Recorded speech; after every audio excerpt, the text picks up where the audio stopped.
For more than 3 decades after the end of the Revolution in 1783, the Indians west of the Appalachians fought to stem the tide of American settlers.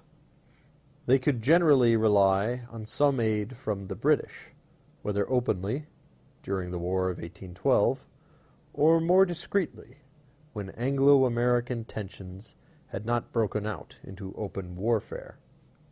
And for much of this period, they acted within a confederacy that included a dozen or more tribes. Despite some early successes, they could not prevent a steady encroachment of American settlers. By 1820, more than 50,000 Americans lived in Illinois, with another 150,000 in Indiana and more than 500,000 in Ohio. In response to the white advance, Indians from Ohio, Kentucky, Michigan, and Indiana moved west to Illinois, while many of the Indians who had lived in Illinois moved across the Mississippi. Whenever the Indians agreed to end their military resistance, in 1795 and 1815, they faced tremendous pressure to negotiate treaties that transferred their lands to the federal government. Before 1810, most of southern Illinois passed to the government's hands.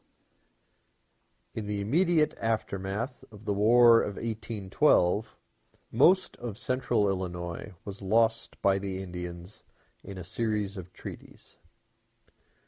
By the time that Jackson's removal bill was signed into law in May 1830, only 2 small parcels of land in Illinois remained in Indian hands. At that time, there were more than 150,000 Americans in Illinois and less than 7,500 Native Americans.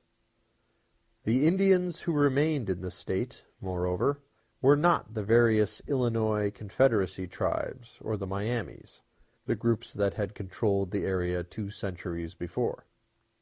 Instead, the final holdouts were Kickapoos, Potawatomis, Sauks and Foxes, and Winnebagos, along with scattered groups of Ottawas, Ojibwas, Delawares, Menominees, and others who had been pushed west over the preceding 30 years.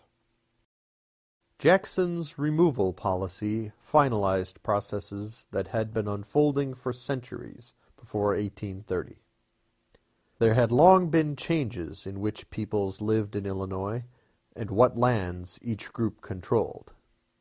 With removal, repopulation became depopulation, and boundary revisions became total dispossession for the Indians.